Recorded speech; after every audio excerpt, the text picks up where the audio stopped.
Hello everyone and welcome to this episode, the ethics one of the Women Talking About Learning podcast. I'm Andrew Jacobs. We have to make decisions every day on what we ought to do.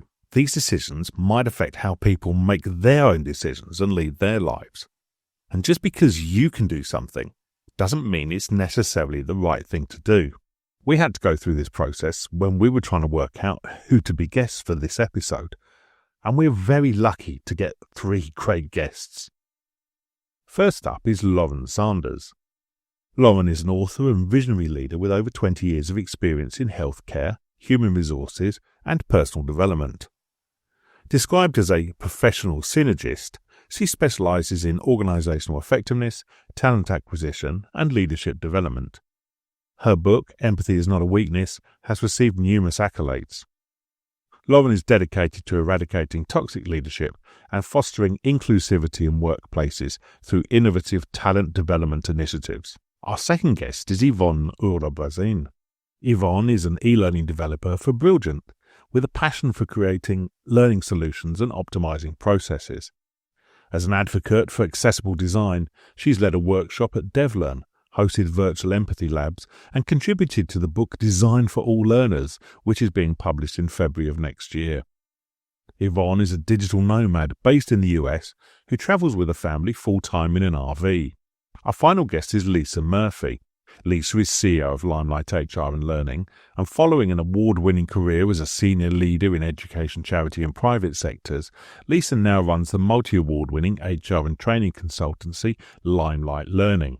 Lisa is a fellow of the CIPD, a DISC psychometric facilitator, a qualified trainer, mental health first aider and coach. She has been a trustee, governor and chair of various organisations and is passionate about supporting startup and scaling business.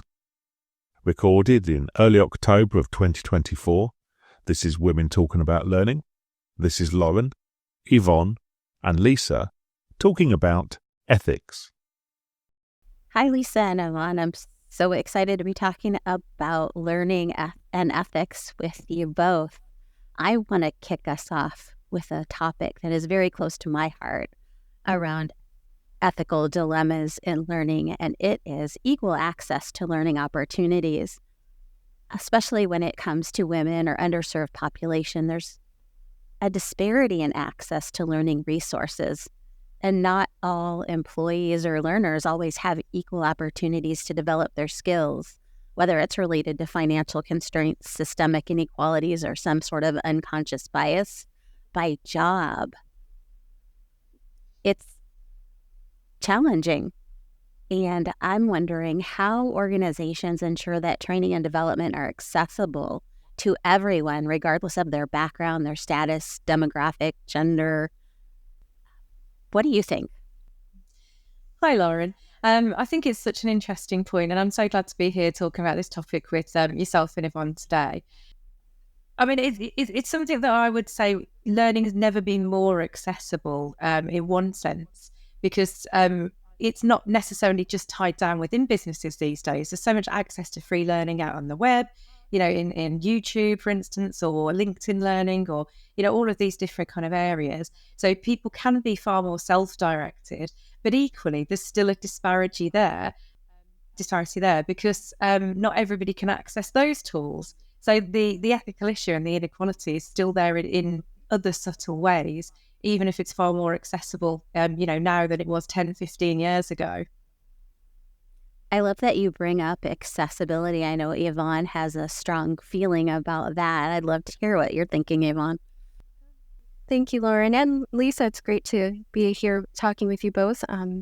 I am newer to the field of learning and development, but in my first 2 years, I really focused on digital accessibility and ensuring that people with unique circumstances, situational deficits perhaps, and that's not a word I like to use, but also disabilities or different abilities, depending on what people are comfortable identifying with, that they have equal access to information. And it's something that has really driven my path in learning and development. I'm an e-learning developer. I'm the end phase of a delivery project. I create the package and I deliver it to the client. So being mindful of the things that we don't consider in anything web-based, like, is there enough text contrast? Is the text contrast too stark for some people? How would someone access this if they were using a screen reader? Are these emojis excessive? Because screen readers will read each emoji and tell you backhand finger pointing right every time you use a finger emoji pointing to something. So people who use it in succession, someone with a screen reader will be hearing backhand finger pointing right in succession. So being mindful and empathetic, being anticipatory of other people's needs, access needs, so that they can have equal opportunity for learning experiences is something I'm very curious about and something I'm actively working on improving my practice in. So thank you for bringing that up, Loren. I wanted to ask you how you've experienced a gap in either gender-based gaps in equal access to learning or other you said role-based gaps in access to learning. Could you talk more about that? I think often it's a resource issue and role-based from what I have seen, but also, nonprofit may not have the same access as for-profit. I think that the fairness component really demands that we design inclusively as possible.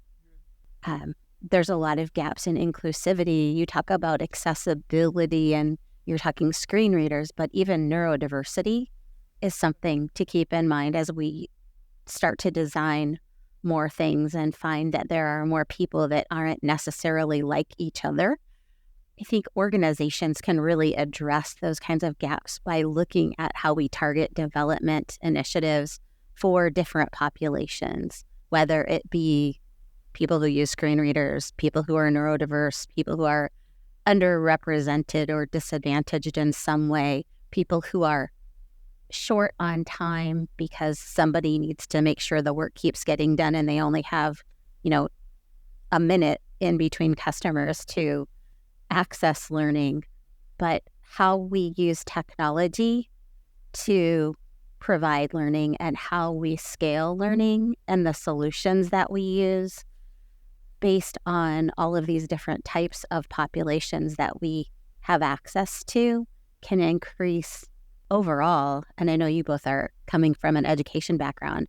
I think there's opportunity not just in L&D, but also in education to increase access while managing resource allocation and making sure we're not biased and making sure that we create policies that are transparent and hold people accountable in order to bridge some of the gaps. What do you think? Absolutely. I mean, this is an area I'm really passionate about because I've got two children who have got ADHD and dyslexia and autism. And it runs very strongly in my family as it does. It's hereditary often. And when I design my own leadership programs, I tend to design them with somebody with a very short attention span in mind. So learning styles is a kind of debunked theory these days, but there's no doubt that people learn in very different ways. And when I'm designing the programs, I always try to look at, experiential learning. So, you've got the people that want to read a lot and reflect on it before the course. So we'll send out something they can read and absorb and come prepared, because some people like to have that kind of, I feel prepared for this. I don't want anything thrown at me. You've got the visual learners. So we always try to add in lots of really exciting visuals, but actually the practical learning is very much where me and my children sit.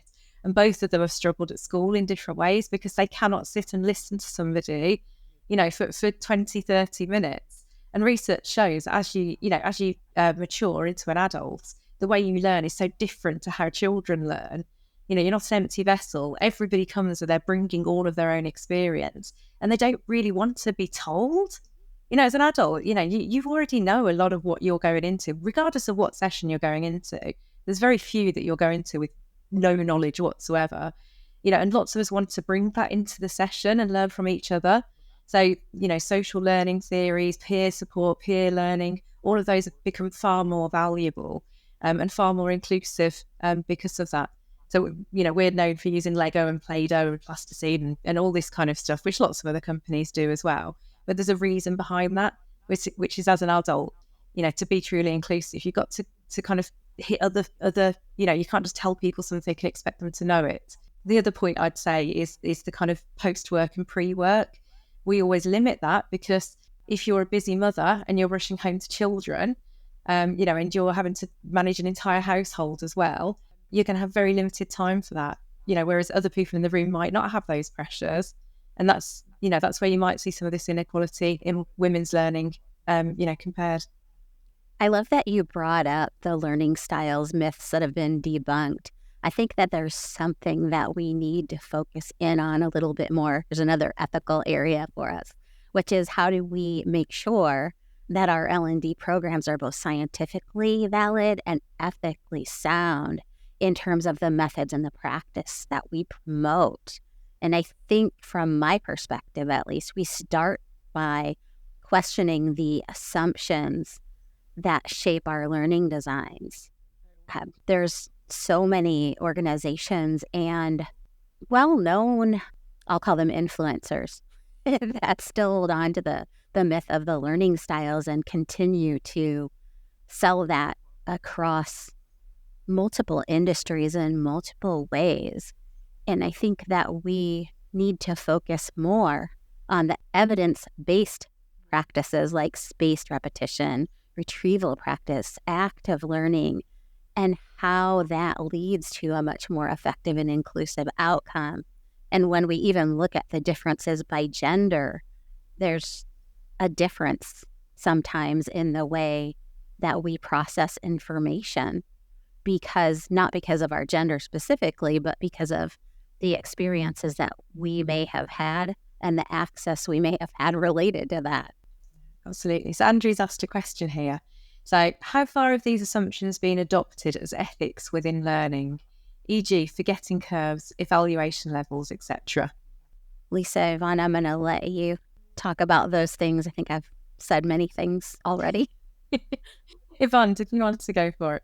Sure. From my stance as a developer, I get the work that's been collaborated on by a subject matter expert or a content specialist with our team of instructional designers. And there's a back and forth about what is good learning, what constituents are necessary for learning to occur, especially in a digital platform where we're not face-to-face, engaging in conversation in a room. And I find that somewhere between the discussions that happen about content, I don't know that the ethics of learning and advocating for the learner, advocating for science-based or data evidence practices translates to the end product every time.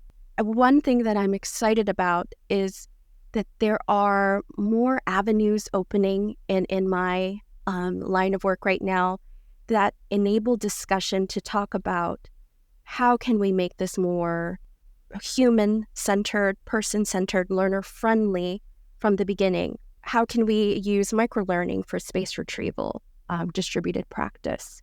What kind of drip systems can we establish? How can we chunk information to segment it and make it more cognitively available for more people of a diverse spectrum of learning needs? So it's been something I think is coming into public spaces. The more we talk about it, the more we have these open discussions about what makes for exciting learning, what actually helps us learn, then I think we are going to see more opportunities to witness ethical advocacy for learning in the end product. You're speaking to my heart right now. Me too. I think the reality is that ethical L&D practices prioritize learner outcomes and well-being over the short-term metrics that we see so often. And I wish on a regular basis that we didn't, as L&D people, and especially women in L&D, fear math. Nobody told me there's going to be math, but it's not really math. It's evidence-based approaches to measuring the effectiveness of learning. And I like to tell my stakeholders often that we're not measuring the effectiveness of people. We're measuring the effectiveness of programs. And we need to use reliable methods to do that so that we know if what we're doing is actually working in the way that we need it to. And I'm not going to sell one model over another because I'm sure that would be a other podcast full of information, but there are models that allow us to assess the actual real world outcomes without compromising the integrity of the learning practice, which I think is really what you're getting at, Yvonne. What do you think, Lisa? Yeah, I absolutely agree. And I think what technology and, the developments in e-learning and AI, are enabling is a really personalized learning journey for people. So moving away from this kind of sheep dip, one size fits all approach to learning, which, to be honest, is one of my biggest problems with the British education system. I'm not sure what it's like in the US, but, expecting everybody to get the same results in the same way. And it's just not how we are as humans. We all have completely different needs. And so to be able to, use that evidence and that data to look at different ways to enable people to have options and learn more in a way that's right for them, and then monitoring the outcomes, and actually showing that that's got far, far better outcomes than just this kind of sheep dip, one size fits all approach to learning, I think is a wave that everybody in L&D should be riding right now. I'm laughing as you say sheep dip. I've never actually heard that term before, but it's a British term. It's so visual to me. Like I'm actually imagining a sheep being dipped. And I think you bring up a really good point about data, because as we move into the age of AI and as we gather more data on learners or whatever we're calling them today, whether it's how and when they complete things to how they engage with the content, the more data we have, the more the ethical implications grow. And the more we can learn about whether or not there are bases for different types of learner groups, women, neurodiverse, other types of groups that impact the way we gather both the data and use the data and who has access to it. I think we need to get even more ethical around the transparency of the collected data, how we respect the privacy of the learner, and how we make sure that data isn't misused to penalize people. What do you think about that? How do we challenge ourselves to the status quo of learning design, making sure that we're not merely following trends, but we're critically assessing the ethical implications of our choices based on the data that we have? That's an interesting question, Loren. And from my perspective, I need a lot of data about what learners are doing, how their learning management system is tracking, if they have completed a course or not. That data is valuable to me in refining my practice so that I can provide a better service and a better end product. But it's such an important point to bring up on a person-to-person basis and within an organizational structure. How do we ensure that data protection and privacy of that data is valued by every person like me who has access to it? And sometimes when I also work for both the public and private sector, we might have access to personal data, and I follow HIPAA compliance standards, but I need that personal data to help me build realistic versions of the work I'm going to present to someone who's very familiar with that type of data that they're looking for in their day-to-day jobs. How do we ensure in our organizations that every individual we are entrusting with this data has these value pillars instilled in them, integral to their identity as a worker or identity as a practitioner, to protect it, to keep it private, to not, or to keep it in a digitally safe way, but also a verbally and mentally safe way where they're not discussing the data with others. They're not remembering the data within themselves. How do we instill that in our workforce beyond just our individual conviction? How do you do that, Lisa? How do you inspire that in your company? Yeah, it's a really interesting point. And we are a knowledge economy. We are running more and more on data. Data is a commodity, and there's the kind of technology is moving at such a fast pace, so the regulations are not keeping pace with it often. So whilst there's a lot of regulation around data, we've got the GDPR over in the EU, and the UK has kind of adopted that into British law since we moved away. But actually, I was on an AI session last week, and they were talking about how the US and the EU are actually quite hot on AI data control and AI regulation. But actually, at the moment, the UK doesn't have anything in the pipeline, and they may just kind of wrap it into some of the existing legislation that's already out there. When you're talking about within an organisation, obviously they'll have their own processes, but often they're in line with the kind of, national legislation and regulations that are there. And usually it's kind of the regulation comes out first, and then the organisation starts to think about how they're going to adopt that. It's not usually the other way around. So I think it's a real ethical risk. I think it's probably one of the biggest ethical risks as we move to a more automated, personalised approach. And I think, for me, I do think choice is the most inclusive way to do anything. Moving away from one size fits all approaches and having personalised learning journeys. But to do that, you've got to have the data, and if it's misused and, if there's a big risk in that, people aren't going to be willing to share their data. So you've got a bit of a kind of rock and a hard place there. You're really poking at you can tell I'm Gen X because I want to disrupt everything right now. We need to challenge the status quo. We need to cultivate critical awareness in our teams and organizations. And that means that we really need to start questioning the methods and the tools that we use. For example, if an AI tool is promising that it's going to automate all of our content creation, we need to say, okay, it's going to automate all of this, but how does that impact the human being? How does that impact the human facilitator? How does that introduce bias? AI is a great tool, but it should be used to enhance the experience without replacing the nuances, the empathy, the psychological safety, the adaptability that the human facilitator can bring. That is an ethical responsibility of L&D leaders everywhere to ensure that the technology serves the end user or the learner, not vice versa. What do you think? I just rattled the entire chain, right?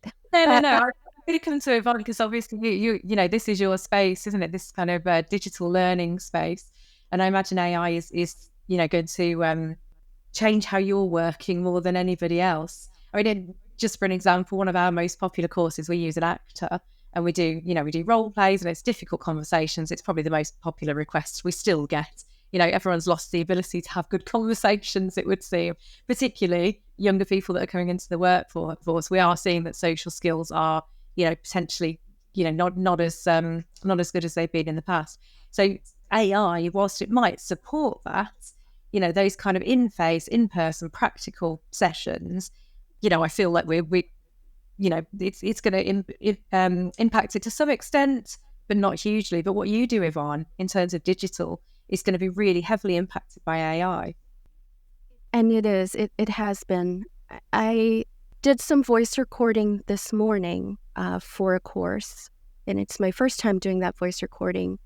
But most of the courses I've been developing lately have been, as requested by the client or stakeholder, using AI-generated voices. In a way, it's exciting And it's impressive because I'm always amazed that I can put text in a box and a voice will generate within seconds that sounds like me or a coworker of mine, that there's cadence and there's breath pauses in between. The algorithms used are fascinating, but at the same time, I am ethically torn. Some of my values that are sort of in question when I'm utilizing these tools are those regarding accountability, transparency, and equally discretion, as well as there's a sense of counterfeit. Like we're trying to replicate human attributes using non-human means. We're using human counterfeits. And that doesn't sit very well with me most times. It's really a difficult topic because it can kind of swing like a pendulum either way. If I see it as a tool and I'm transparent about it, I let someone know, yes, this is AI generated. They've asked for it. There's a mutual consensus about we're agreeing that we're going to use this tool. There's transparency. The accountability is on me as the voice generator, but I can't put accountability back on the AI tool necessarily. And this kind of goes into problems with legality. If AI eventually generates something that we find uncomfortable, who do we hold accountable for that discomfort? Is it the person who pressed the button to generate? Is it the person who made the code that caused the generation? Is it the company that supported whatever happened in the back end for all of this to go forward? I think accountability will become a really hot topic regarding AI moving forward as it advances and progresses beyond our current experience of it.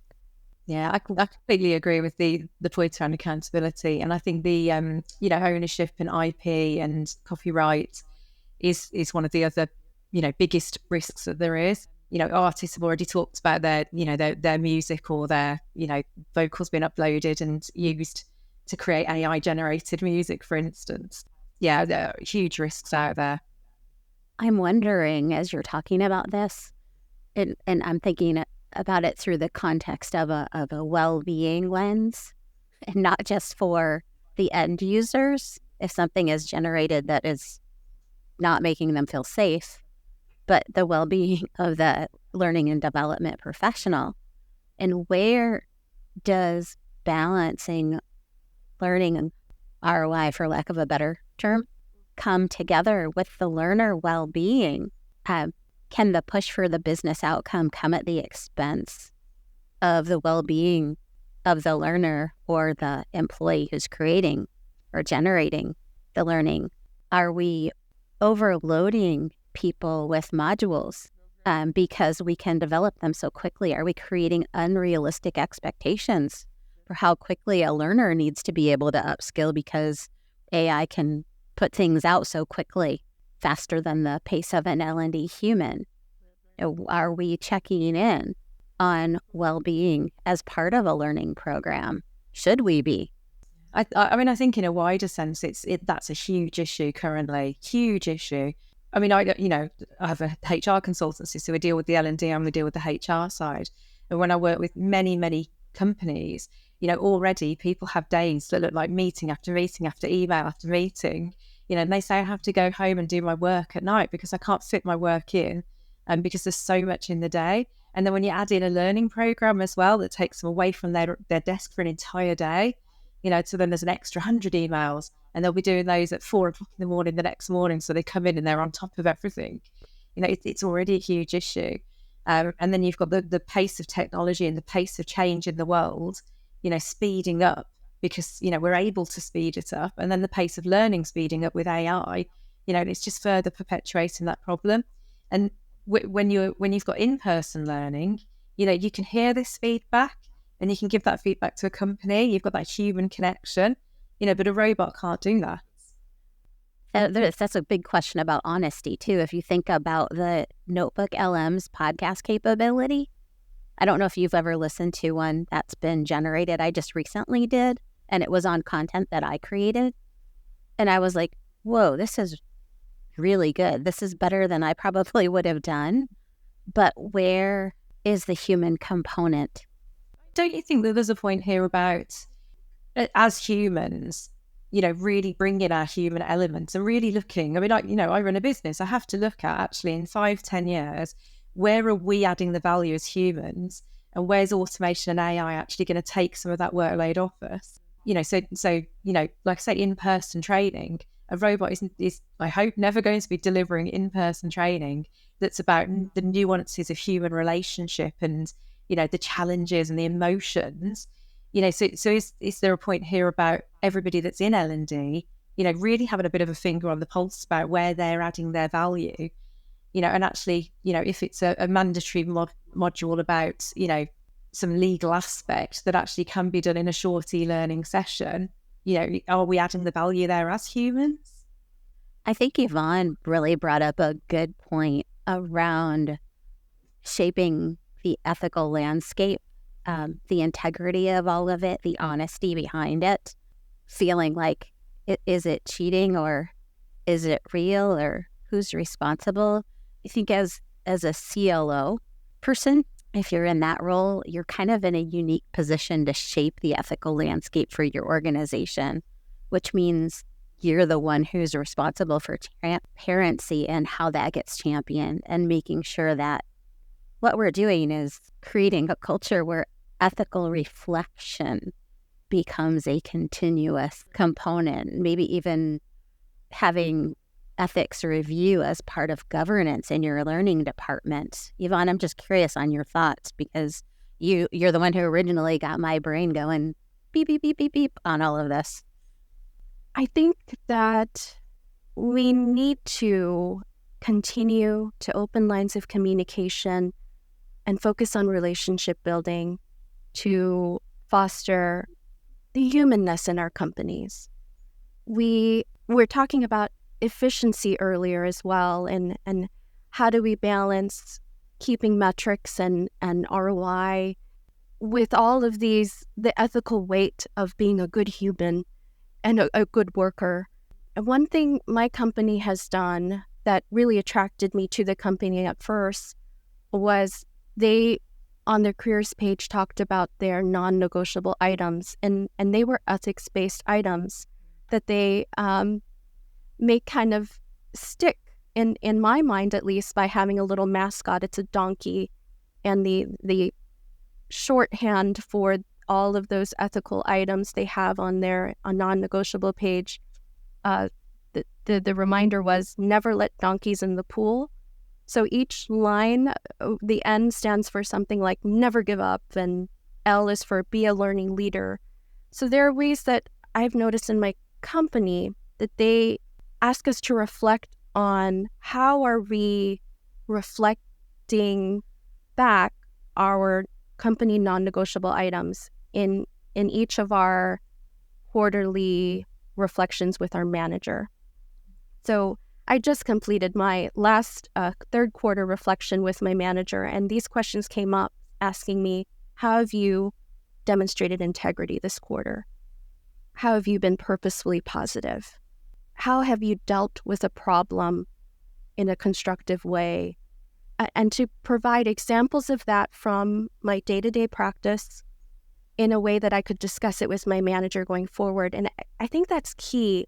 While we develop all of these tools and automations that are supposed to help us, really we need to focus on ways that we can connect as people to continually build relationships with each other. The tools like this digital tool that's allowing us to connect across oceans with other people and have conversations. I think going forward, when we talk about how do we foster ethics in our organizations, I think we need to create more and more spaces using the tools we have for further conversations to expand our perspective and to reflect on our own decisions and values and how we are implementing them in our customs and conduct. Hello, my friend ChatGPT. How do I promote humanness in my company? Kind of funny, right? But serious that could actually be happening. Something that's occurring to me as we're talking about this too is credentialism and gatekeeping. So there are some learning programs that really emphasize formal credentials or certifications as a way to measure competency for an individual. And that can actually create some gatekeeping barriers for people who might have the necessary skills, but don't have the formal qualifications because of some sort of systemic inequality. Is it fair to prioritize the formal credential over the real world experience or a diverse skill set in learning and development? What do you think about that? It's got to be in the right context of the organisation. I mean, coming from education and academic background, there's a lot of people who are very, very good with credentials and academics, but actually, practically in the real world in business may not be able to implement that effectively. Did you say they were shit workers? Are we allowed to say that on the podcast? Because I think that's not shit workers, but we've all probably had professors, haven't we, who could know all of the references and all of the models and the theories, but actually if they were thrown into a real life situation, would struggle. And that's great because those people are fantastic in an academic environment, and that's you need those brains thinking about the next the next things to come, but then you go to actually operate in a practical environment, and people that have never studied in their life can absolutely smash it, and there's all these kind of people in the world, and it's the context of the sector, the environment, and this goes back to the earlier point about the education system is very much biased towards academic achievement, but actually when you look in the real world at the jobs that we have, you need people that are artistic, you need people that are chefs, you need people that maybe haven't got on in school, but become absolute billionaires because they really know business, they really understand how it works. And I worry that the learning and development has followed what goes on in schools and brought it into business. And actually, I don't necessarily think that's a good thing. I think, inclusion and having a choice and realising that people learn in very different ways and people's brains work in different ways. And it's a brilliant thing and we need that. But our L&D strategies have also got to account for that. I like to use a cupcake analogy with my stakeholders. It goes like this. The difference between knowing and doing is I love cupcakes. The more buttercream frosting on top, the better. And I would eat one every single day if I could. Now, I know that wouldn't be good for me. That wouldn't be good for my health. That wouldn't be good for my waistline. But knowing it and actually not doing it, totally different. I have to actually practice not eating a cupcake every day in order to get better at not eating a cupcake every day. And if that cupcake just happens to come across my desk, I'm not sure I can practice not eating it. What do you think, Yvonne? There definitely exists a dichotomy with values and doing and saying as separate things when we really want them to be this one and the same. And Lisa brought up something, or that triggered something in my thought about our success measures. If someone goes on to become a billionaire, is that success? And I sometimes wonder, where do we put our success markers, and how does that reflect our values? And how do those values in turn reflect our stance on integrity? If ROI is our success measure, if profitability is a success measure, how do we humanize numbers and that sort of data so that it reflects our emotional success measures or our mental health success measures?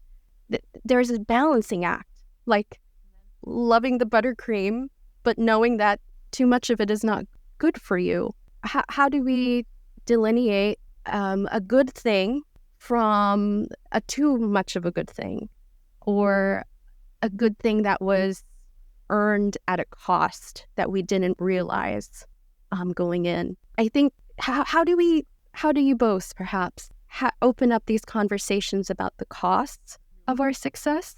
And how do you determine boundaries for what is good, best, better in your organizations?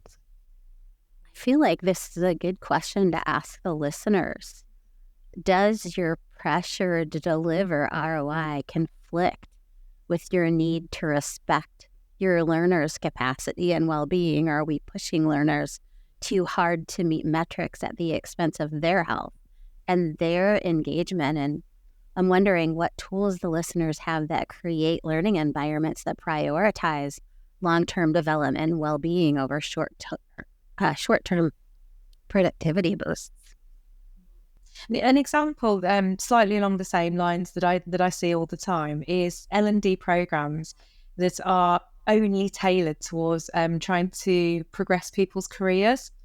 And no doubt, you will have attendees that say, actually, I'm really happy in my job. I don't want to be a manager, but I've been put on this leadership program because everybody has to, and there's a big bias, isn't there, towards career progression, going into management, going into leadership, and sometimes it's almost forgotten that there's kind of individual contributor pathways, or some people are just really happy with where they are. But there's equally a point there about the world is developing and people do need to have that open learning mindset. So, regardless of whether you want to develop your career and move up, you still need to be adaptable. You still need to, have that growth mindset. Even in the real world, what you accessed by the phone 5 years ago, you're now accessing an app. Like, you need to be able to learn to develop with the world. So I think there's a real conflict there between sometimes, people are not wanting necessarily to learn and they're feeling it's imposed upon them. And how does that impact people's well-being if they feel like they're being forced, to come and learn? But equally, if you have a business where people, have a choice and say, well, I opt out, I'm quite happy, I'm heading towards retirement in 8 years, I don't want to do anything else in my career. Well, actually, in 4 years, you get a new technology and they can't use it and you've got huge performance issues. So, there's an ethical issue there about, as a business, you need to, have people with the right mindset around learning, self-directed growth mindset. But that isn't always what they want to do.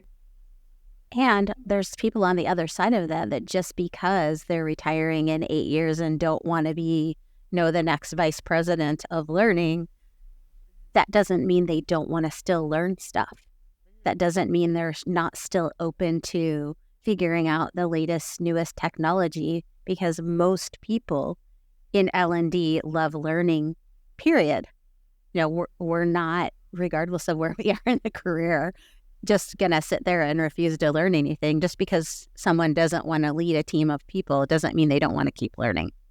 And I think there's a lot to say about pressure to move up the ladder. As a woman, I get a lot of advice from men telling me to think more like a man, be more aggressive, say the salary you want instead of the salary you've had. And as I'm conflicted by that, because those practical strategies don't always align with my character. I value being honest in the moment. So if someone asks me, how much did you make in your last position? I'll tell them. I won't say, well, I would really like to make this amount instead, or this is what I'm interviewing for at this amount. There's still the pressure to do well as a woman. Even there are women who have been so supportive of me in things I'm trying and learning, and they'll say, we need more women to step up and keep stepping up and keep climbing up that ladder. Please be one of those people. But really, in the back of my mind, I just want to be myself.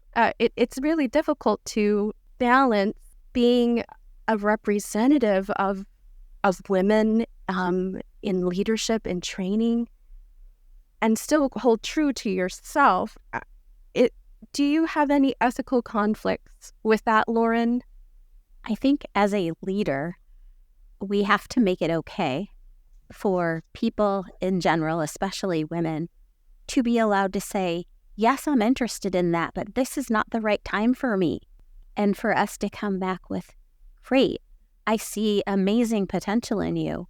And when or if you think it's the right time for you, let me know, because I will help you get there. And understand, and not, what happens is a lot of women get penalized because it's not the right time. And so when they decide that it's the right time because they said it wasn't the right time and stood up for their own boundaries and humanity and family or whatever the reason was, that they'd never get the opportunity again. We have to stop that in its tracks. What do you think, Lisa? Yeah, I mean, I completely agree. And I would go one step further as to say, why isn't it the right time? Because actually, you know, I mean, we could go on to do a whole other podcast about the way that the world is designed and businesses are designed in a way that, you know, constantly penalises women. And I was a school governor, and I saw the difference between boys and girls at a very young age in education. You know, girls are in the lead, and then at one point boys take over because, you know, girls have other things going on, and it carries on and carries on and carries on. You know, and actually we've got to make sure that the systems within, you know, our L&D functions within our businesses don't further perpetuate that. You know, is it not? Ditto. Yeah, yes. If it's not the right time because of, you know, actually the way that the leadership work is completely unsustainable for me as a mother, well, that's not her problem. That's the leadership problem, right. And that's the business design. But that is definitely another podcast. And I think, yes, I think that agree. Today we've definitely explored some really deep areas of ethics within L&D, and I hope that's been really useful to everybody that's been listening. Yes, I'm grateful for the time I got to spend with the two of you this morning. I feel the same. Thank you so much for sharing your expertise and perspective. Right back at you both. Yeah, and you both. It's this afternoon for me, and I'm now clocking off for Friday. So enjoy the rest of your days, both. Oh, enjoy. Me too.